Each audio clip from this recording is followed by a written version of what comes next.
Hello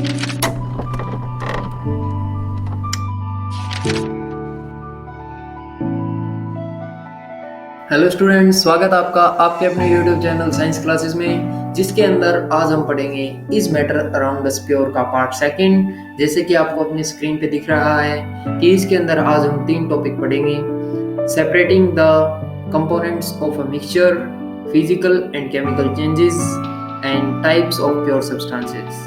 जैसे कि हमने लास्ट पार्ट में इससे पहले वाले टॉपिक्स किए थे, आज हम इस चैप्टर को पूरा करते हुए पार्ट सेकंड में इसके आगे के 3 टॉपिक्स लेके आए हैं। तो स्टार्ट करते हैं हमारा सबसे पहला topic, separating the components of a mixture, जिसके अंदर हम पढ़ेंगे डिफरेंट मेथड्स सेपरेशन करने के, कि किस प्रकार एक मिक्सचर के इंडिविजुअल कंपोनेंट्स को सेपरेट आउट करेंगे। उसके लिए डिफरेंट मेथड्स होंगे। Separation makes it possible to study and use the individual components of a mixture. एक मिक्सचर के इंडिविजुअल कंपोनेंट्स की स्टडी करने को पॉसिबल कौन बनाता है? सेपरेशन। तो उस सेपरेशन के हम कई मेथड्स पढ़ेंगे इसके अंदर। जैसे कि हेटेरोजेनियस मिक्सचर को हम फिजिकल मेथड्स के द्वारा सेपरेट आउट कर सकते हैं, जैसे कि हैंड पिकिंग हो गया, सीविंग हो गया, फिल्ट्रेशन हो गया, जो हम अपने घर में डे टू डे लाइफ में यूज करते हैं। वो सारे मेथड्स उनको बोलते हैं फिजिकल मेथड। जैसे हैंड पिकिंग, हाथ से किसी चीज को चुगना, सीविंग हो गया छलनी से छानना, फिल्ट्रेशन हो गया फिल्टर पेपर से आपको छानना किसी को। लेकिन कुछ एक जगह हमें क्या यूज करना पड़ता है, एक स्पेशल टेक्निक्स का यूज करना पड़ता है किसी भी मिक्सचर के कंपोनेंट्स को सेपरेट आउट करने के लिए। तो उन स्पेशल टेक्निक्स के बारे में हम आज देखेंगे।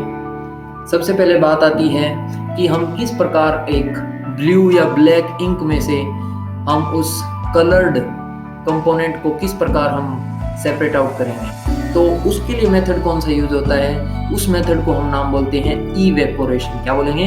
इवेपोरेशन, जिसके अंदर हम सेपरेट करते हैं कोई भी वोलेटाइल कंपोनेंट, जो कि एक सॉल्वेंट लिया हमने, और नॉन वोलेटाइल सोल्यूट, इन दोनों को हम सेपरेट आउट करते हैं। इन दोनों को हम सेपरेट करते हैं इवेपोरेशन के द्वारा। ठीक है जी। तो इसके अंदर होता क्या है, जैसे कि आपको आपकी स्क्रीन के ऊपर दिख रहा होगा, इस फोटो के अंदर हमने बर्नर लिया, बर्नर के ऊपर हमने ये बीकर रखा, बीकर के अंदर वाटर है, हमने इसको बर्न करना स्टार्ट किया। इसके ऊपर रखे गए वॉच ग्लास के अंदर इंक जो है वो धीरे धीरे क्या होनी स्टार्ट हो जाएगी, इसके वेपर्स, जो इसके अंदर जो वाटर कंटेंट है या फिर जो भी लिक्विड कंटेंट है, जो भी वोलेटाइल कंपोनेंट है, वो इवेपोरेट होना स्टार्ट हो जाएगा। उसके बाद लास्ट में क्या बचेगा हमारे पास? नॉन वोलेटाइल सोल्यूट, मतलब क्या बचेगा? एक कलर्ड कंपोनेंट बचेगा, डाई बचेगी हमारे पास। ठीक है जी। तो इस प्रकार हमने इसको सेपरेट आउट कर दिया। अब बात आती है सेपरेशन क्रीम फ्रॉम मिल्क। भी दूध में से क्रीम कैसे हम सेपरेट आउट कर सकते हैं? तो उस प्रोसेस को क्या कहते हैं, जिसके द्वारा एक क्रीम मिल्क में से सेपरेट आउट हो सकती है? उस प्रोसेस को बोलते हैं सेंट्रीफ्यूगेशन। याद रखना, सेंट्रीफ्यूगेशन। इससे हम क्रीम सेपरेट कर सकते हैं मिल्क में से। सेंट्रीफ्यूगेशन प्रोसेस के अंदर होता क्या है कि हम किसी भी चीज को सर्कल में बहुत ही हाई स्पीड से रोटेट करते हैं। किसी भी चीज को हाई स्पीड से रोटेट करके उसकी अलग अलग लेयर्स बना लेना, उसकी डेंसिटी के हिसाब से, उसे हम बोलते हैं सेंट्रीफ्यूगेशन। इसके अंदर होता क्या है, इसका प्रिंसिपल क्या है कि इसके अंदर क्या होता है कि जो डेंसर पार्टिकल होते हैं वो कहाँ पे चले जाते हैं? बॉटम की तरफ। मतलब जो भी हमने वो वेसल लिया है उसके अंदर जो डेंसर पार्टिकल होंगे वो कहाँ पे चले जाएंगे? बॉटम की तरफ चले जाएंगे। और जो लाइटर पार्टिकल होंगे, जो हल्के पार्टिकल होंगे, वो कहाँ पे रहेंगे? टॉप पे रहेंगे, सबसे ऊपरी सतह पर रहेंगे। जब इनको हम क्या करेंगे? बहुत ही तेजी से स्पिन करेंगे, इसको बहुत ही तेजी से घुमाएंगे। ठीक है जी। तो sometimes the solid particles in a liquid are very small and pass through a filter paper. क्या होता है कि कभी कभी सॉलिड पार्टिकल्स जो होते हैं वो इतने छोटे होते हैं, इतने महीन होते हैं कि वो फिल्टर पेपर को भी पास कर देते हैं, उसके अंदर से भी गुजर जाते हैं। तो ऐसे पार्टिकल की फिल्ट्रेशन करने के लिए हम कौन सा मेथड यूज करते हैं? सेंट्रीफ्यूगेशन। तो इस प्रकार के मिक्सचर को सेपरेट करने के लिए हम सेंट्रीफ्यूगेशन मेथड यूज करते हैं, जिसके अंदर जो सॉलिड पार्टिकल्स होते हैं वो बहुत ज़्यादा महीन होते हैं, बहुत ज़्यादा बारीक होते हैं। ठीक है जी। आज nowadays we get full cream, toned, double toned varieties of milk packed in polypacks और tetra packs in the market। जैसे कि मार्केट में हमें बहुत प्रकार के दूध मिलते हैं भी, जिसके अंदर फुल क्रीम है, बोलते हैं भी ये सबसे बढ़िया फैट वाला है। किसका बोलते हैं भी हाँ ये सस्ता है, ये सस्ता दूध है, वो सस्ता। उसके अंदर क्या होता है, तो इसके अंदर से कुछ क्रीम निकाल ली जाती है, 50% निकाल ली जाती है। डबल टोन्ड हो गया, उसके अंदर 75% निकाल ली। इस प्रकार दूध में से क्रीम निकाल के उसको फुल क्रीम, टोन और डबल टोन इस प्रकार से बोला जाता है उनको। These varieties of milk contain different amounts of fat. भी इस प्रकार के जो मिल्क होते हैं, जो भी डबल टोन हो गया, फुल क्रीम हो गया, टोन हो गया, इन सभी में जो फैट की मात्रा होती है वो ऊपर नीचे होती है, वो डिफरेंट होती है हर एक में। अब बात आती है सेंट्रीफ्यूगेशन का यूज कहाँ कहाँ पे होता है। इसका हम यूज करते हैं डायग्नोस्टिक लेबोरेटरीज के अंदर। किसके अंदर भी ब्लड और यूरिन टेस्ट करते हैं, तब इसका यूज किया जाता है सेंट्रीफ्यूगेशन का। और कहाँ पे यूज किया जाता है, डेयरी में या फिर घर में। हम घर में घी निकालते हैं, तो घी निकालते वक्त हम उसके अंदर मधानी से उसको मथते हैं, तो वो हम कौन सी प्रोसेस कर रहे हैं, सेंट्रीफ्यूगेशन प्रोसेस कर रहे हैं, जिससे हमें क्या मिल जाता है, बटर मिल जाता है। ठीक है जी, तो हमें बटर मिल जाता है। अब बात और किसके अंदर यूज होता है, वॉशिंग मशीन के अंदर। वॉशिंग मशीन के अंदर हम कपड़े सुखाते हैं, तब क्या करते हैं, हम एक छोटे से, जो हमारे वॉशिंग मशीन के अंदर एक साइड में एक छोटा सा होता है, जिसके अंदर बोलते हैं भी इसके अंदर कपड़े सूखते हैं, तो उसके अंदर डालते हैं। तो जैसे ही उनको बहुत तेज घूमता है उसके अंदर, तो बहुत तेज घूमने से जो पानी होता है वो बहुत ही हाई स्पीड रोटेशन के कारण वो साइड में निकल जाता है, और जिसके कारण कपड़े क्या हो जाते हैं, सूख जाते हैं या फिर निचोड़ जाते हैं। ठीक है जी। अब बात आती है कि हम दो इमिसिबल लिक्विड्स को, इमिसिबल मतलब जो अघुलनशील हो, जो घुले न आपस में, जो खुद के जो एक दूसरे के अंदर घुले नहीं, उनको कैसे हम सेपरेट आउट कर सकते हैं। तो उसके लिए हम एक चीज का यूज करते हैं, हम उसके लिए एक इक्विपमेंट का यूज करते हैं, जिसे बोलते हैं सेपरेटिंग फनल। सेपरेटिंग फनल के अंदर क्या होता है, आपने क्या डाल दिया, दो इमिसिबल लिक्विड्स का हमने क्या डाल दिया, मिक्सर डाल दिया।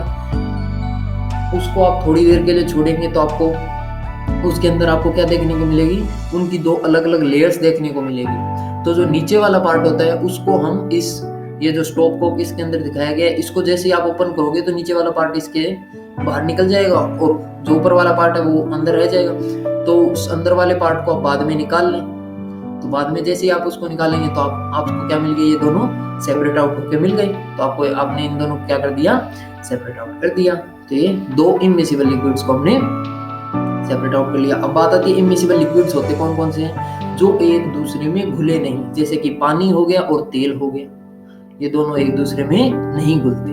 ठीक है जी।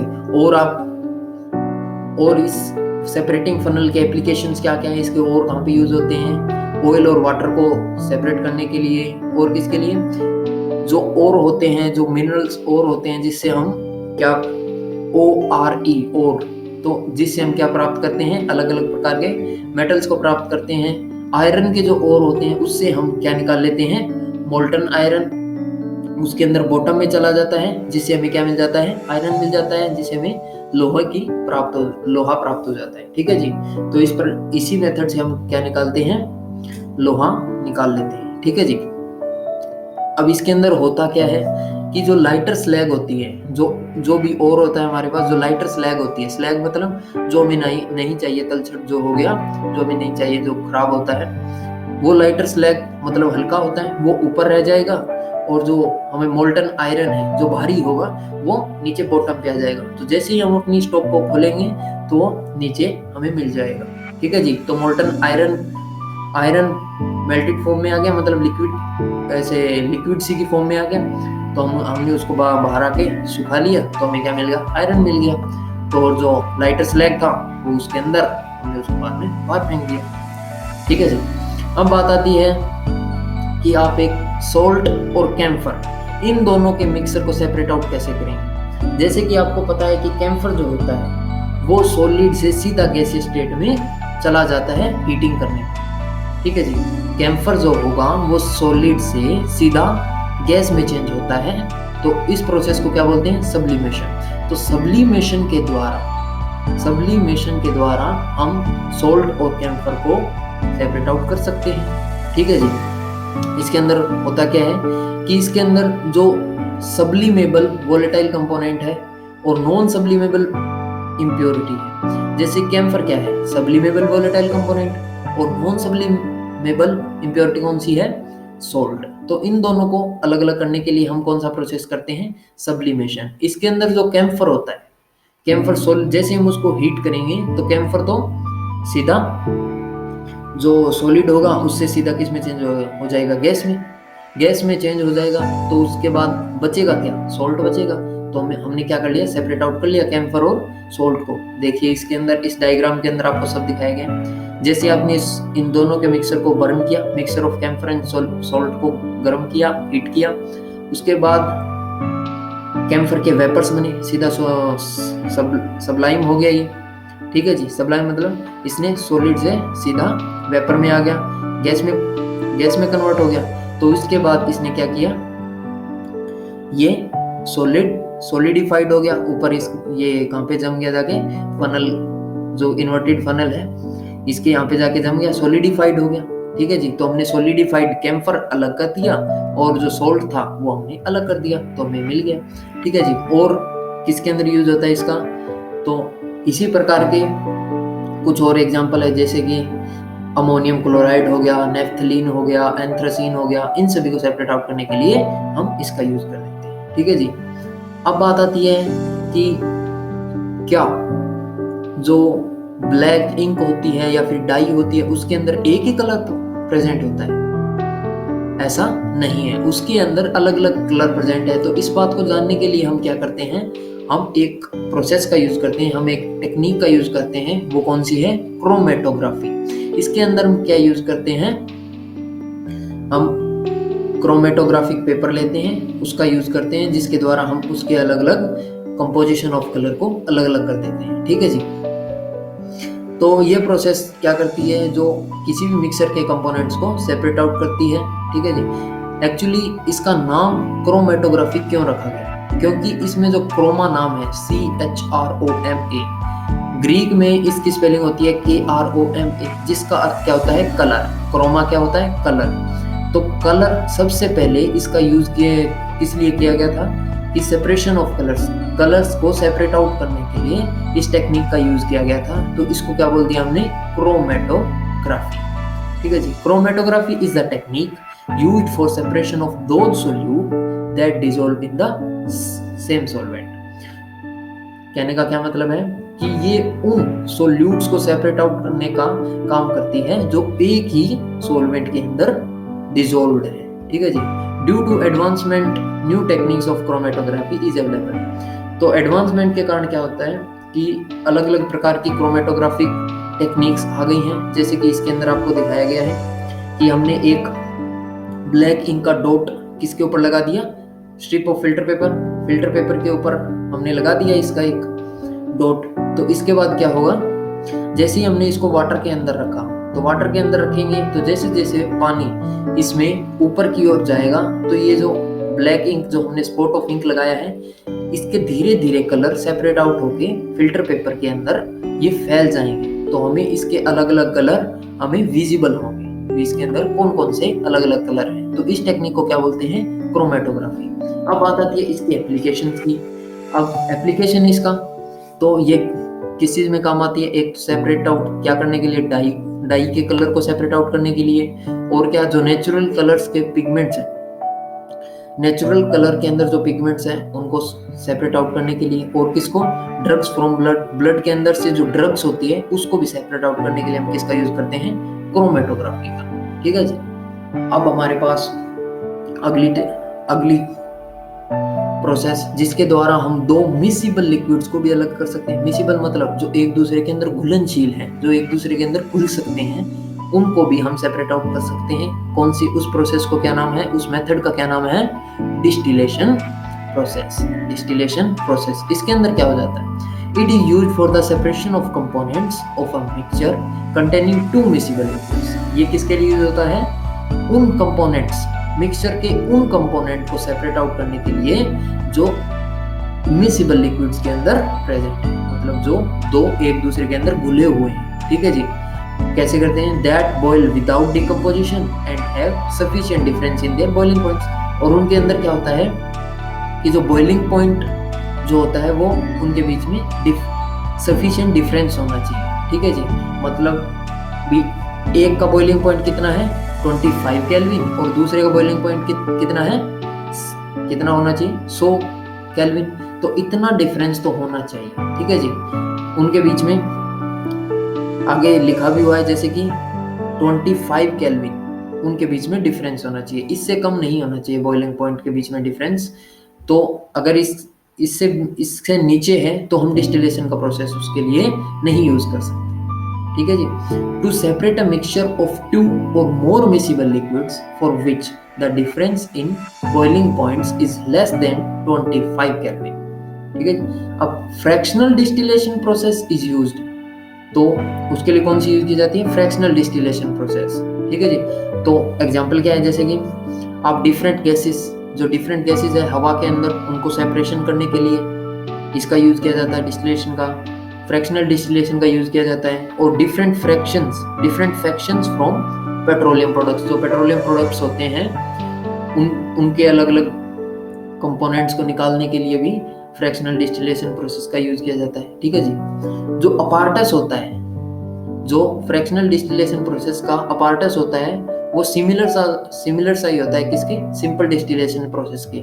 लेकिन उसके अंदर जो फ्रैक्शनेटिंग कॉलम है वो अटैच कर दिया जाता है किसके बीच में? डिस्टिलेशन फ्लास्क और कंडेंसर के बीच में। इन दोनों के बीच में एक और कॉलम फिट कर दिया जाता है, फ्रैक्शनेटिंग कॉलम। ठीक है जी।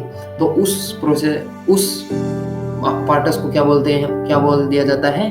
Fractional distillation parts. ठीक है जी। तो ये देखिए ये हमारे पास क्या है, भी हम किस प्रकार दो मिसिबल लिक्विड्स को सेपरेट आउट कर सकते हैं, किसके द्वारा? डिस्टिलेशन प्रोसेस के द्वारा। A simple fractionating column is a tube packed with glass beads. The beads provide surface for the vapors to cool and condense repeatedly as shown in the figure। जैसे कि figure के अंदर क्या दर्शाया गया, यहाँ से क्या हुआ, बॉयल हुआ, एसीटोन और वाटर का ये मिक्सचर है। तो एसीटोन और मिक्सचर दोनों मिसिबल लिक्विड्स हैं। इसने बॉयल किया, बॉयल करने के बाद क्या हुआ, यहाँ पे वेपर्स आ गए। ठीक है जी। तो इसके अंदर जाएगा वेपर्स, इसके अंदर जाएंगे तो यहाँ पे क्या हो जाएगा?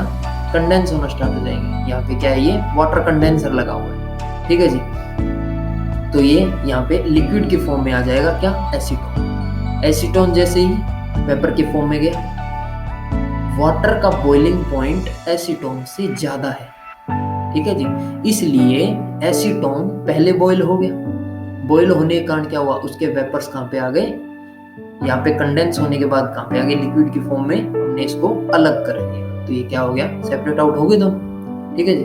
अब हमारे पास नेक्स्ट आता है कि हम जो डिफरेंट गैसेस होती है हवा के अंदर, जो डिफरेंट गैसेस होती है उसको हम कैसे सेपरेट आउट कर सकते हैं। तो उसके लिए जैसे कि हमने पिछली इस स्लाइड के अंदर पढ़ा था कि हम उसके लिए कौन सा प्रोसेस यूज करते हैं? Fractional distillation process.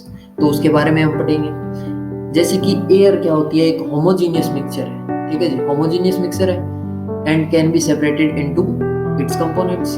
तो इसके कंपोनेंट्स में इसको सेपरेट करने के लिए हम किसका यूज करते हैं? फ्रैक्शनल डिस्टिलेशन का प्रोसेस का यूज करते हैं। तो इसमें नेक्स्ट में क्या दिया गया? एक फ्लो डायग्राम है उसके स्टेप्स का। हमने सबसे पहले, हमारे पास एयर तो है ही है सराउंडिंग में, हमने उसको क्या किया? कंप्रेस किया, कूल किया। ठीक है जी। क्या करके? कंप्रेस कैसे किया? प्रेशर इंक्रीज करके। और कूल कैसे किया? डिक्रीज टेम्परेचर करके। तो ये किस चीज के अंदर चेंज हो गया? एयर, लिक्विड एयर के अंदर चेंज हो गया। तो फिर हमने इसको क्या किया? धीरे धीरे इसको गर्म करना स्टार्ट किया, वार्म अप स्लोली, धीरे धीरे गर्म किया। फिर उससे क्या किया? इसका फ्रैक्शनल डिस्टिलेशन कॉलम के अंदर इसको किया, इसको डाला। तो फिर हमें क्या मिला? जो गैसेस थी वो सेपरेट आउट हो गई उसकी डिफरेंट हाइट्स के द्वारा भी, मतलब कौन सी एयर किस हाइट के ऊपर है। ठीक है जी। कौन सी एयर किस हाइट के ऊपर है। भी नाइट्रोजन सबसे ऊपर, उसके नीचे आर्गन, ऑक्सीजन हमें लास्ट में मिलेगी, उस प्रकार से। ठीक है जी। तो जैसे कि इसके अंदर ये अलग अलग बॉइलिंग पॉइंट्स दिखाए गए हैं। जैसे कि ऑक्सीजन का बॉइलिंग पॉइंट क्या होता है, -183, आर्गन का -186, नाइट्रोजन का -196। ठीक है जी। और इनका परसेंटेज कितना होता है, 20.9% ऑक्सीजन का होता है, 0.9% आर्गन होती है, 78.1% की क्या होती है, नाइट्रोजन होती है। ठीक है जी। ये भी इसी यही चीज लिखी हुई है, सेम डिटो। ठीक है जी। अब बात आती है कि फ्रैक्शनल डिस्टिलेशन प्रोसेस का सेटअप क्या है। इसके अंदर देखिए, हमें हवा मिली, एयर फिल्टर के, हमने हवा को फिल्टर किया पहले भी कोई भी इम्प्योरिटीज में आए, तो एयर हमने अंदर लिया। फिर उसके अंदर हमने क्या किया, हाई प्रेशर से, ठीक है जी, हमने हाई प्रेशर से इसको कंप्रेस किया। फिर इसके बाद क्या हुआ, हॉट एयर, गर्म हवा आई यहाँ से, यहाँ पे क्या हुई, धीरे धीरे फ्रीजिंग होना स्टार्ट हो गई। ठीक है जी। धीरे धीरे ठंडी हुई, तो ये क्या हो गया, कोल्ड कंप्रेस्ड एयर। कंप्रेस यहाँ पे हो गई, ठंडी यहाँ पे हो गई। ठीक है जी। तो कोल्ड कंप्रेस्ड एयर यहाँ से गई, यहाँ पे क्या है, सेपरेटर है, जिसने क्या किया, कार्बन डाइऑक्साइड, जो ड्राई आइस है, ड्राई आइस के रूप में कार्बन डाइऑक्साइड बाहर निकल गई। और हमें आगे क्या गई, लिक्विड एयर। यहाँ पे क्या लगा हुआ है, एक्सपेंशन जेट लगा हुआ है। इससे क्या होगा कि जो नाइट्रोजन है वो सबसे ऊपर हाइट पर होती है, हल्की होती है सबसे, तो नाइट्रोजन बाहर निकल गई। उससे थोड़ी सी भारी क्या होती है, आर्गन, तो आर्गन भी बाहर निकल गई। और सबसे वजनदार कौन सी गैस है इसके अंदर, लिक्विड ऑक्सीजन, तो वो आगे चली गई। तो हमने अलग अलग गैस को सेपरेट आउट कर लिया। नाइट्रोजन इससे निकलेगी, आर्गन इस पॉइंट से निकलेगी, और कार्बन डाइऑक्साइड यहाँ से निकलेगी, और ऑक्सीजन हमें इस कंटेनर में मिलेगी। तो हमने अलग अलग प्रकार के एयर के सभी कंपोनेंट्स को अलग अलग कर दिया, उसके हाइट्स के बेस पर, उसकी मतलब वो कितनी हल्की है उस हिसाब से। ठीक है जी। अब हम बात करते हैं कि एक प्योर कॉपर सल्फेट किस प्रकार हम ऑब्टेन कर सकते हैं, किस प्रकार हम प्राप्त कर सकते हैं एक इम्प्योर सैंपल से। ठीक है जी। तो इसके लिए हम क्या करेंगे, एक एक्टिविटी करेंगे। ठीक है जी। एक्टिविटी के अंदर हम क्या लेंगे, एक इम्प्योर सैंपल लेंगे कॉपर सल्फेट का एक चाइना डिश के अंदर। फिर उसको हम क्या करेंगे, जितनी जरूरत है उतना, मतलब कम से कम पानी के अंदर उसको डिजोल्व करेंगे। फिर उसकी जो इम्प्योरिटीज है उसको हम फिल्टर करेंगे। ठीक है जी। फिल्टर पेपर से हमने उसको जो बड़ी बड़ी इम्प्योरिटीज है वो हो गई। फिर उसको हमने जो हमें नीचे मिला उसको हम इवेपोरेशन के द्वारा, जो वाटर होगा उसके अंदर वो इवेपोरेट हो जाएगा, हमें क्या मिलेगा, कॉपर सल्फेट सॉल्यूशन मिल गया, so as to get as a saturated solution. तो उस सॉल्यूशन को हमने कुछ देर के लिए रख दिया।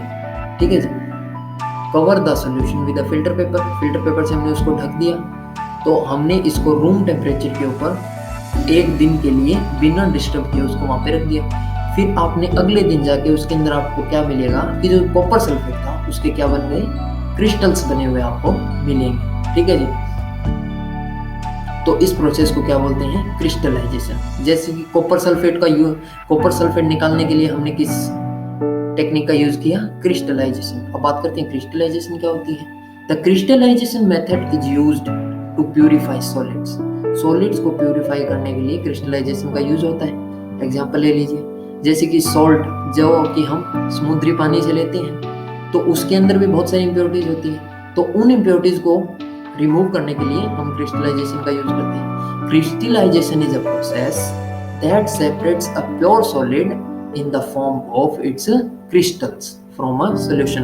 एक सॉल्यूशन में से एक प्योर सॉलिड को निकालने के लिए निकालता है किस फॉर्म में, क्रिस्टल की फॉर्म में। तो उस प्रोसेस को क्या बोलता है, क्रिस्टलाइजेशन। ठीक है जी। अब बात आती है क्रिस्टलाइजेशन टेक्निक बेटर है किससे, सिंपल इवेपोरेशन टेक्निक से। कैसे कि कुछ एक सॉलिड्स होते हैं, ठीक है जी, कुछ एक सॉलिड्स डिकम्पोज हो जाते हैं। ठीक है जी। सम सॉलिड्स डिकम्पोज और सम, जैसे कि कौन कौन से, शुगर, ठीक है जी, वो क्या हो जाते हैं, चेयर्ड हो जाते हैं हीटिंग करने पे। ठीक है जी।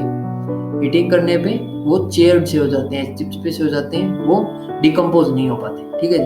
तो सम इम्प्योरिटीज में रिमेन, तो इस प्रकार से कुछ एक इम्प्योरिटीज बच जाती है dissolve in the solution even after filtration के बाद भी ऐसी ऐसी इम्प्योरिटीज बच जाती है। तो इवेपोरेशन के द्वारा ये सॉलिड को कंटामिनेट कर देती है, खराब कर देती है। ठीक है जी। तो इसके लिए हम किस चीज़ का यूज करते हैं? ऐसी ऐसी ऐसी इस प्रकार की घटनाओं से बचने के लिए भी, इस प्रकार के कंटामिनेशन से बचने के लिए हम कौन सी टेक्निक का यूज करते हैं? क्रिस्टलाइजेशन का। ठीक है जी। अब बात आती है इसके एप्लीकेशन। क्रिस्टलाइजेशन का यूज कहाँ पे होता है? तो इसका यूज करते हैं हम प्योरिफिकेशन ऑफ सॉल्ट, जो कि हम सी वाटर से लेते हैं, उसको प्योरीफाई करने के लिए। ठीक है जी। और जो अलम, जो फिटकड़ी बनती है, उसको बनाने के लिए। ठीक है जी। तो जो ऊपर दिए गए जितने भी मेथड्स हैं, उसके नेचर के द्वारा हम किसी भी मिक्सचर के कंपोनेंट्स को अलग अलग कर सकते हैं। तो जिससे हमें क्या मिल जाएगा? एक प्योर सब्सटेंस मिल जाएगा। ठीक है जी। अब बात आती है कि एडवांसमेंट के साथ साथ, टेक्नोलॉजी के एडवांसमेंट के साथ साथ हमारे पास बहुत सारे अलग अलग प्रकार के टेक्निक्स मिल गई है सेपरेट आउट करने की। ठीक है जी। हमें अलग अलग प्रकार के डिवाइस मिल गए हैं। ठीक है। तो सिटीज के अंदर क्या होता है? जो पीने का पानी होता है, जो कि वाटर वर्क से हमें पानी मिलता है, वो किस प्रकार साफ किया जाता है? ठीक है जी। तो वो साफ करने के लिए कौन सा प्रोसेस यूज किया जाता है? देखिए, रिजर्वोयर के अंदर उन्होंने पानी को इकट्ठा किया, फिर उन्होंने कौन से टैंक में डाला? सेडिमेंटेशन, जिसके अंदर जो भारी भारी चीज है वो नीचे सेडिमेंट हो जाएगी, जो नीचे की ओर बैठ जाएगी। फिर पानी जो भी बचा हुआ है, फिर वो आगे चला जाएगा, जिसके अंदर जो सस्पेंडेड इम्प्योरिटीज है, जो उसके अंदर मतलब अभी भी घूम रही है, वो लोडिंग टैंक के अंदर वहाँ पे सेडिमेंट हो जाएगी, वो नीचे वहाँ पे बैठ जाएगी। फिर उसके बाद उसने अगले फिल्ट्रेशन टैंक के अंदर डाला, जिसमें हमें क्या मिलेगा? पानी फिल्टर हुआ मिलेगा। जिसके बाद उसके अंदर क्या होगा? एक लेयर, 3 लेयर होगी। एक फाइन सैंड की लेयर, एक ग्रेवल्स की लेयर, मतलब छोटे छोटे कंकर, और एक कोर्स ग्रेवल, मतलब उससे बड़े कंकर पत्थरों की लेयर्स। इन तीनों से गुजरने के बाद हमें फिल्टर वाटर मिलेगा। फिर उसके अंदर बैक्टीरिया तो अभी भी प्रेजेंट है, तो बैक्टीरिया को मारने के लिए हमने किस चीज का यूज किया? क्लोरीनेशन का। ठीक है जी। क्लोरीनेशन किया, जिसके साथ बैक्टीरिया किल हो गए। तो फिर उसके बाद वो पानी, साफ पानी हमारे घरों में आ जाता है। ठीक है। तो इस प्रकार वाटर वर्क्स के अंदर पानी को प्योरीफाई किया जाता है। ठीक है जी। अब बात आती है हमारा next topic, physical and chemical changes.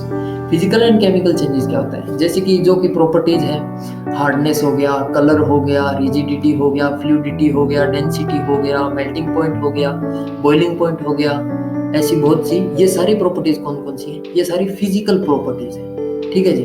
The interconversion of states is a physical change. State का एक दूसरे के अंदर इंटरकन्वर्जन, उसको क्या बोलते हैं? फिजिकल चेंज बोलते हैं। क्योंकि ये चेंजेस बिना किसी उसके कंपोजिशन के अंदर बिना चेंज हुए ये चेंजेस होते हैं। ठीक है जी। तो no change in the chemical nature of substance. ये चेंजेस जैसे कि इंटरकन्वर्जन ऑफ स्टेट्स होते हैं, उस वक्त कोई भी उनके केमिकल नेचर के अंदर कोई भी चेंजेस नहीं होते हैं, तो ये क्या हो गए? फिजिकल चेंज है। ठीक है जी। जैसे कि आइस, वाटर और वाटर वेपर, ये हमें अलग अलग दिखते हैं, फिजिकल चेंजेस है। ठीक है जी। लेकिन उसका केमिकली वो सेम है, H2O ही है। आइस भी H2O है, वाटर भी H2O है, और वाटर वेपर भी H2O है। ठीक है जी। Both water and cooking oil दोनों लिक्विड है, दोनों क्या है? लिक्विड है, लेकिन उनकी केमिकल कैरेक्टरिस्टिक्स हैं वो अलग अलग हैं, वही अलग अलग है। They differ in odour and inflammability. वो किसके अंदर भी अलग अलग है? उसकी स्मेल के अंदर, और इन्फ्लेमेबिलिटी, उसकी ज्वलनशीलता के अंदर भी वो क्या है? अलग अलग है। ठीक है जी। जैसे कि जो ऑयल है वो किस काम आता है? किसी चीज को जलाने के काम आता है। लेकिन पानी किस काम आता है? आग को बुझाने के काम आता है। ये किस कारण हुआ? है तो दोनों लिक्विड, लेकिन ये किस कारण हुआ? उसकी केमिकल प्रॉपर्टी के कारण उन दोनों में डिफरेंस पैदा हो गया। ठीक है जी। है दोनों लिक्विड, लेकिन उसकी केमिकल प्रॉपर्टी के कारण उन चीज के अंदर डिफरेंस पैदा हो गया। अब बात आती है कि burning is a chemical change. Burning क्या है? जलना क्या है? एक केमिकल चेंज है। इस प्रोसेस के दौरान क्या होता है? एक सब्सटेंस रिएक्ट करता है दूसरे सब्सटेंस के साथ, क्या करने के लिए? किसी दूसरे केमिकल कंपोजिशन के अंदर चेंज होने के लिए किसी एक सब्सटेंस दूसरे सब्सटेंस के साथ रिएक्ट करता है। ठीक है जी। Chemical change brings change in the chemical properties. Chemical change क्या करता है, केमिकल प्रॉपर्टीज के अंदर चेंज लाता है, किसी भी मैटर की केमिकल प्रॉपर्टीज के अंदर चेंज लाएगा, ठीक है जी। एंड जिससे हमें क्या प्राप्त होता है, एक नया सब्सटेंस प्राप्त हो, ठीक है। A chemical change is also is called as a chemical reaction. तो इसी प्रकार के केमिकल चेंज को हम क्या बोल सकते हैं, केमिकल रिएक्शन, ठीक है जी। मतलब उसके अंदर दो चीजें आपस में रिएक्ट हुई तो उन्होंने क्या बना ली, एक तीसरी की केमिकल कंपोजिशन बना ली मैटर की, तो उसको क्या बोलते हैं, केमिकल रिएक्शन। अगर आपको पता हो कि जब भी मोमबत्ती जलती है तो उसके अंदर दोनों चेंजेस होते हैं, फिजिकल चेंज भी होता है और केमिकल चेंज भी होता है। कैसे, यहाँ पे पहले एक्सप्लेन हो चुका है कि burning is a chemical change. तो केमिकल चेंज तो होता ही है, हमने कैंडल को जलाया तो वो बर्न हो रही है, तो केमिकल चेंज तो हो ही रहा है। और फिजिकल चेंज कैसे हो रहा है कि जो मोम पिघल रहा है, मोम पिघल के नीचे की ओर सेटल डाउन जा रहा है, तो वो क्या है, फिजिकल चेंज है। मोम पिघल के नीचे जाके क्या बन गया, सॉलिड, फिजिकल चेंजेस है। उसको आप फिर से लिक्विड के अंदर चेंज कर सकते हैं, उसकी कंपोजिशन के अंदर कोई चेंज नहीं आ रहा है, दोनों ही मोम, ठीक है जी। अब बात आती है कि types of pure substances. Pure substances के टाइप कौन कौन से हैं, on the basis of their chemical composition. जो प्योर सब्सटेंसेस के केमिकल कंपोजिशन के बेस पे इसको दो भागों में क्लासिफाई किया गया है। कैसे, एलिमेंट्स और कंपाउंड्स। तो इन दोनों के अंदर इसको क्लासिफाई किया गया है। अब बात आती है एलिमेंट्स क्या होता है। रॉबर्ट बॉयल एक साइंटिस्ट हुए हैं, वो फर्स्ट साइंटिस्ट थे जिन्होंने एलिमेंट शब्द का यूज किया था। कब, 1661 के अंदर। उसके बाद आए थे हमारे एंटोनी लॉरेंट लेवोइजर। वो एक फ्रेंच केमिस्ट थे। उन्होंने एस्टेब्लिश किया था एक्सपेरिमेंटली उन्होंने एस्टेब्लिश किया था एक डेफिनेशन किसकी, एलिमेंट की डेफिनेशन उन्होंने एस्टेब्लिश की थी। उन्होंने क्या कहा था कि element is a basic form of matter. जो एलिमेंट क्या है, एक बेसिक फॉर्म है मैटर की, जिसको हम आगे फर्दर सिंपलर सब्सटेंसेस के अंदर केमिकल रिएक्शन के द्वारा नहीं तोड़ सकते। इंग्लिश में क्या बोलेंगे, he defined an element as a basic form of matter that can not be broken down into simpler substances by chemical reactions, ठीक है जी। अब बात आती है elements can be normally divided into metals, non metals and metalloids. Elements को हम तीन भागों में डिवाइड किया जाता है, मेटल्स के अंदर, नॉन मेटल्स के अंदर और मेटलॉइड्स के अंदर, ठीक है जी। इन तीन भागों के अंदर इसको डिवाइड किया जाता है। अब बात आती है मेटल्स क्या होता है। मेटल्स यूजुअली शो सम और all of the following properties. इनमें से कुछ या फिर ये सारी प्रॉपर्टीज कौन शो करता है, मेटल्स। जैसे कि दे हैव लस्टर, उनके अंदर शाइन होती है। दे हैव सिल्वरी ग्रे और गोल्डन येलो कलर, उनके अंदर कलर कौन से पाए जाते हैं, सिल्वरी ग्रे मिलता है या फिर गोल्डन येलो कलर मिलता है। और वो क्या करते हैं, कंडक्ट करते हैं हीट और इलेक्ट्रिसिटी को, खुद के अंदर से पास आउट क्या कर देते हैं, हीट और इलेक्ट्रिसिटी को खुद के अंदर से पास कर सकते हैं। दे आर डक्टाइल, वो वायर, उनको हम खींच के वायर की तरह लंबा कर सकते हैं, वायर की तरह उसको यूज कर सकते हैं, डक्टाइल होते हैं, ठीक है जी। और मेलिएबल होते हैं, मेलिएबल मतलब उनको हम पीट कर थिन शीट में, पतली शीट के अंदर उसको हम बदल सकते हैं। और क्या होते हैं, सोनोरस मतलब जो साउंड को प्रोड्यूस करे। जब भी हम उसको किसी भी दूसरी चीज से टकराएंगे तो वो क्या प्रोड्यूस करेंगे, साउंड प्रोड्यूस करेंगे, ठीक है जी। तो क्या होते हैं, सोनोरस होते हैं। अब बात आती है मेटल्स के एग्जांपल कौन कौन से हो गए, जैसे कि गोल्ड हो गया, सिल्वर हो गया, कॉपर हो गया, आयरन हो गया, सोडियम हो गया, पोटेशियम हो गया, ठीक है जी। ये सारे क्या हैं, मेटल्स हैं। और भी बहुत सारे एग्जांपल हैं, ठीक है जी। अब बात आती है कि ऐसा कौन सा मेटल है जो लिक्विड होता है रूम टेम्परेचर के ऊपर। रूम टेम्परेचर के ऊपर कौन सा मेटल लिक्विड होता है, वो है मरकरी। कौन सा है, मरकरी, ठीक है जी। कौन सा है, मरकरी। हिंदी में इसको बोलते हैं बुध, ठीक है जी, पारा, ओके। अब बात आती है नॉन मेटल्स की। नॉन मेटल कौन हो, नॉन मेटल क्या होता है, वो कौन कौन सी प्रॉपर्टी शो करती है। अब बात आती है नॉन मेटल कौन कौन सी प्रॉपर्टी शो करती है।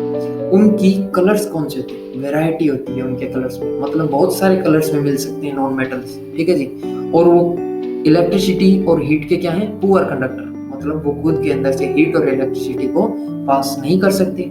और क्या होते हैं, दे आर नॉट लस्ट्रस और सोनरस और मेलिएबल, मतलब ये सारे क्या हैं, मेटल से उल्टे हैं, मतलब वो शाइनी भी नहीं है, वो सोनोरस मतलब साउंड भी प्रोड्यूस नहीं करती, मेलिएबल मतलब वो शीट के अंदर भी कन्वर्ट नहीं हो सकते।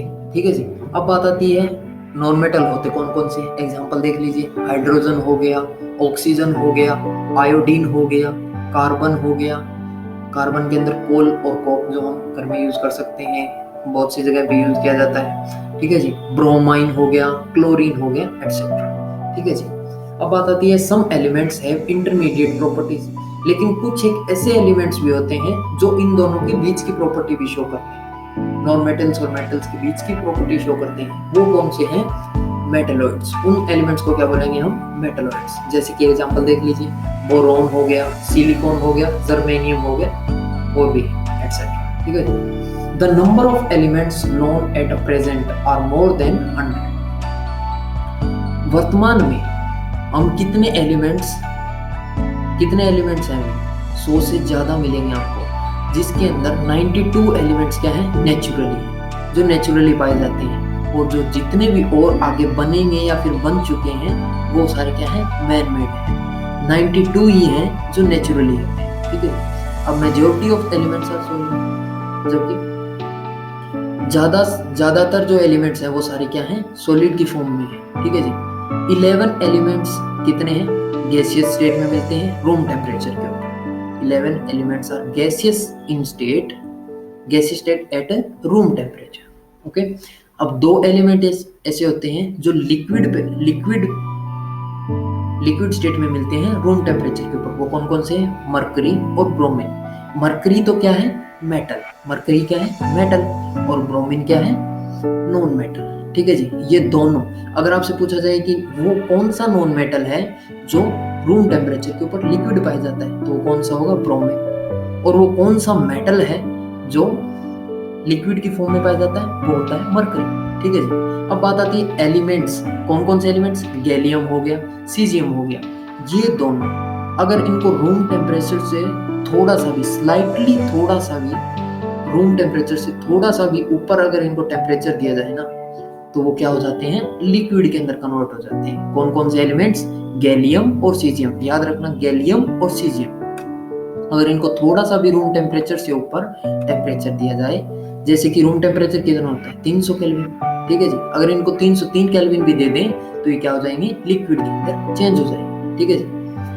अब बात आती है कंपाउंड्स, एलिमेंट्स के बारे में पढ़ लिया। अब बात आती है कंपाउंड्स क्या होता है। A compound is a substance composed of 2 or more elements.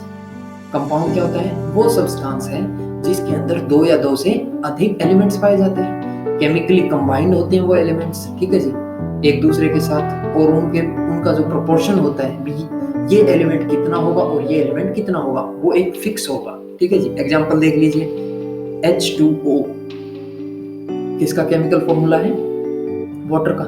इसके अंदर 2 हाइड्रोजन होंगे और 1 ऑक्सीजन होगा। ठीक है जी। 2 हाइड्रोजन होंगे और 1 ऑक्सीजन होगा। अगर हमने 2 ऑक्सीजन कर दी और 1 हाइड्रोजन कर दिया तो वो वाटर नहीं है, वो पानी नहीं है, वो कुछ और बनेगा। ठीक है जी। तो वाटर बनाने के लिए हमें 2 ही हाइड्रोजन लेने होंगे और 1 ऑक्सीजन लेना होगा, जिससे हमें क्या मिलेगा, 1 वाटर का मॉलिक्यूल मिलेगा। ठीक है जी।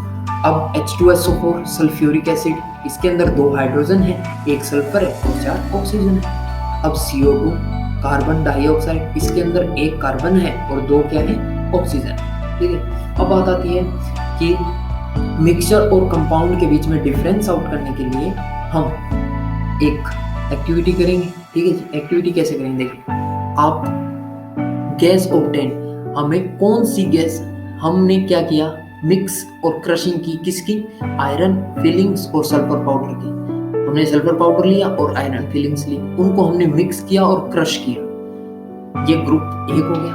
ये एक ग्रुप, सबसे पहले हमने ये ग्रुप ले लिया जिसके अंदर हमने मिक्स किया और क्रश किया आयरन फिलिंग्स को और सल्फर पाउडर को। ये ग्रुप फर्स्ट, इसको एक तरफ रख दीजिए। इसके अंदर कौन सी गैस प्रोड्यूस होती है, हाइड्रोजन। ये याद रखना, हाइड्रोजन प्रोड्यूस किसके अंदर होगी, जब हमने क्या किया, आयरन फिलिंग्स और सल्फर पाउडर को मिक्स और क्रश किया। ठीक है जी। हाइड्रोजन क्या होती है, कलरलेस होती है। ये किसकी प्रॉपर्टी है, हाइड्रोजन गैस की।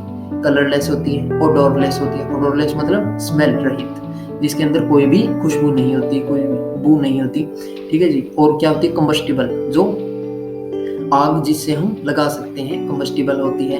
It is not advise to do the combustion test for hydrogen in the class. Class के अंदर हम इसका यूज नहीं कर सकते कंबशन टेस्ट करने के लिए, हाइड्रोजन का यूज हम नहीं कर सकते क्योंकि ये बहुत ज्यादा कंबस्टिबल है, ठीक है जी। इससे ब्लास्ट भी हो सकता है, that's why we are never using hydrogen for the combustion test, okay. अब बात आती है the gas obtained by mixing and crushing iron filings, ठीक है जी। अब बात आती है कि जो मिक्सिंग और क्रशिंग आयरन फिलिंग्स और जो सल्फर पाउडर का हमने जो लिया था, उनको मिक्स किया था और क्रश किया था, उसको हमने क्या किया, हीट किया। हमने स्ट्रांगली उसको, उस मिक्सचर को हीट किया जब तक वो क्या ना हो जाए, रेड हॉट ना हो जाए। तो उसको बाद में हमने ठंडा कर लिया, ठीक है जी। हमने एक तो हमने क्या लिया, उनको सिर्फ हमने उसका मिक्सर बनाया। दूसरा हमने क्या किया, उसको हीट किया और उनको ठंडा कर दिया। तो उसके अंदर उन दोनों में क्या डिफरेंस होगा अभी हम जानेंगे। तो ये जो दूसरा ग्रुप था हमारे पास, हीट करने के बाद और ठंडा करने के बाद उसके अंदर कौन सी गैस निकलती है, hydrogen sulphide, hydrogen plus sulphide. तो इसके अंदर सल्फर पाउडर की भी गैस ऐड हो गई, तो ये क्या हो गया, hydrogen sulphide. It is a colourless gas, ये भी कलरलेस गैस होती है। और इसकी जो स्मेल होती है ना, बहुत ही गंदी स्मेल होती है, रोटन एग्स मतलब सड़े हुए अंडों जैसी इसकी स्मेल होती है। You must have observed that the products obtained by both the groups. हमने ऑब्जर्व किया होगा कि जो भी प्रोडक्ट हमें मिले हैं, जो भी ऊपर के जो ग्रुप है, group first and group second, जो हमें प्रोडक्ट मिले हैं, उनके बीच में डिफरेंट प्रॉपर्टीज है, ठीक है जी। एक की तो प्रॉपर्टीज क्या है, कलरलेस है, ओडोरलेस है, कंबस्टिबल है। और इसकी प्रॉपर्टीज क्या है, कलरलेस तो है लेकिन उसकी ओडोरलेस नहीं है, उसकी स्मेल है रोटन एग्स जैसी, ठीक है जी। डिफरेंट प्रॉपर्टीज है। दो, the starting material were the same. हमने स्टार्टिंग में तो सेम ही मटेरियल लिया था, आयरन फिलिंग्स और सल्फर पाउडर। इसके अंदर भी आयरन फिलिंग्स और सल्फर पाउडर, ठीक है जी। लेकिन ग्रुप फर्स्ट ने क्या ले लिया, एक्टिविटी इन्वॉल्व, इसके अंदर क्या हुआ, सिर्फ फिजिकल चेंज हुआ। लेकिन ग्रुप सेकंड के अंदर क्या हुआ, केमिकल चेंज हुआ, उसके अंदर केमिकल रिएक्शन हुई, ठीक है जी। ग्रुप फर्स्ट में क्या हुआ, सिर्फ फिजिकल चेंज, और ग्रुप सेकंड में क्या हुआ, केमिकल चेंज, ओके। अब बात आती है the material obtained by the group first is a mixture of two substance. जो मटेरियल हमने ग्रुप फर्स्ट के अंदर हमें मिला वो क्या था, दो सब्सटेंस का मिक्सचर था। The substances given are the elements iron और सल्फर। और वो सब्सटेंसेस कौन से थे, एलिमेंट्स थे कौन से, आयरन और सल्फर, ये दो हमने एलिमेंट्स लिए थे। The properties of mixture are the same as that of the its constituents. जो मिक्सचर की जो प्रॉपर्टीज थी वो कैसी थी, बिल्कुल सेम थी, किसके जैसी, आयरन और सल्फर जो एलिमेंटल फॉर्म में थे उनकी ही प्रॉपर्टीज की जैसी, ठीक है जी। अब बात आती है the material obtained by the group second is a compound. वो क्या था, एक कंपाउंड था। जो ग्रुप सेकंड के अंदर हमें जो मटेरियल प्राप्त हुआ वो क्या था, एक कंपाउंड था। हीटिंग करने की वजह से दो एलिमेंट को स्ट्रांगली हीट करने की वजह से हमें क्या प्राप्त हुआ, एक compound which has totally different properties compared to the combining elements। उसकी जो प्रॉपर्टी थी वो डिफरेंट थी, बिल्कुल अलग थी किससे, जो हमने कंबाइनिंग एलिमेंट्स लिए थे, कौन कौन से, आयरन और सल्फर। इसमें क्या देख रहे हैं कि ग्रुप वन के अंदर क्या था, हमें पहले प्रॉपर्टीज क्या थी वही बाद में हमें मिली। मिक्सर के अंदर तो ये होता है, मिक्सर के अंदर हमें सेम प्रॉपर्टी मिली, लेकिन जो केमिकल रिएक्शन हुई उसके अंदर प्रॉपर्टीज क्या होगी, डिफरेंट होगी, ठीक है। The composition of a compound is the same through out. Compound की जो कंपोजिशन होती है ना वो एक जैसी होती है पूरे कंपाउंड में, ठीक है। We can also observe that the texture and the colour of the compound are the same throughout. जो टेक्सचर होता है और जो कलर होता है, टेक्सचर मतलब उसकी बनावट जो भी है जो हमें दिखता है, ठीक है जी, और कलर उसका रंग कंपाउंड का वो भी पूरी जगह सारा सेम होता है। ऐसा नहीं है कि ऊपर की ओर ज्यादा ऐसे गाढ़ा हो गया, नीचे फीका हो गया, ऐसा कुछ नहीं है, पूरा सेम होगा कंपाउंड का कलर, ठीक है जी। अब बात आती है जो फिजिकल और केमिकल नेचर है मैटर की, उसके बारे में हम देखेंगे। उसके बीच में समरी हो गया, मतलब एक हिसाब से ये चैप्टर की समरी है। इसके अंदर हमने सबसे पहले हमने क्या पढ़ा था, मैटर, तीन स्टेट होती है मैटर की, सॉलिड, लिक्विड और गैस। ठीक है जी। अब बात आती है दो भागों में हमने मैटर को बांटा, एक तो प्योर सब्सटेंस और एक इसके अंदर मिक्सचर के अंदर। प्योर सब्सटेंस को हमने दो के अंदर बांटा, दो के अंदर क्लासिफाई किया, एलिमेंट्स और कंपाउंड्स। ठीक है जी। और मिक्सचर को हमने दो के अंदर क्लासिफाई किया, होमोजेनियस मिक्सचर और हेटेरोजेनियस मिक्सचर। सबसे पहले बात करते हैं एलिमेंट्स की। एलिमेंट्स क्या होता है? जो कि can not be broken down to simpler substances. जैसे कि हमने किस साइंटिस्ट ने कहा था? एंटोन ने। जो साइंटिस्ट थे, सेकंड नंबर पे जो हमने एंटोन लेवेजर जो हमने साइंटिस्ट का नाम पढ़ा था, उन्होंने क्या कहा था कि ये वो हैं जिसको हम ब्रेक डाउन नहीं कर सकते सिंपलर सब्सटेंसेस के अंदर, उनको क्या बोलते हैं? एलिमेंट्स। ठीक है जी। अब एग्जांपल देख लीजिए इनका।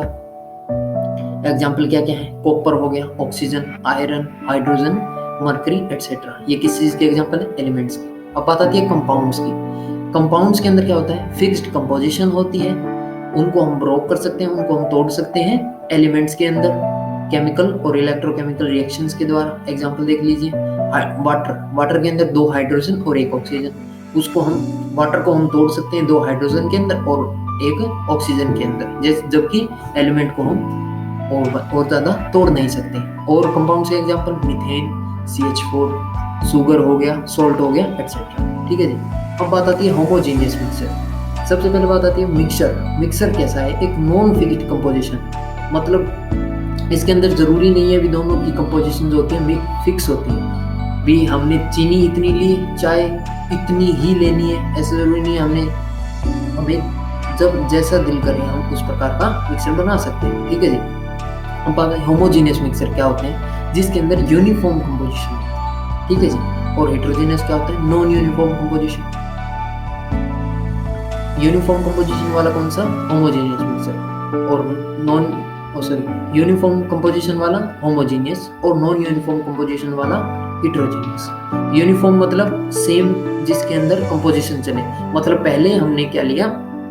Sugar in water. एग्जांपल देख लीजिए इसका। हमने पानी के अंदर चीनी को घोला तो हमें एक यूनिफॉर्म कंपोजिशन मिला। पानी चाहे आप थोड़ा ले लीजिए वो भी उतना ही मीठा होगा, चाहे आप पूरा का पूरा पानी पी लीजिए वो भी उतना ही मीठा होगा। लेकिन हेटेरोजेनियस मिक्सचर के अंदर क्या होता है भी, आपने सैंड और सॉल्ट का मिक्सर बनाया, उसके अंदर आप क्या देखेंगे कि यहाँ पे सॉल्ट ज्यादा दिख रहा है इस सैंड के अंदर, और जो उसी के पास में थोड़ी सैंड है।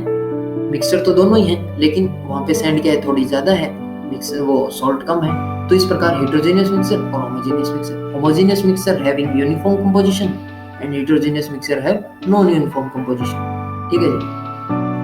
तो इससे आगे यहाँ पे हमारा चैप्टर खत्म होता है। So thank you.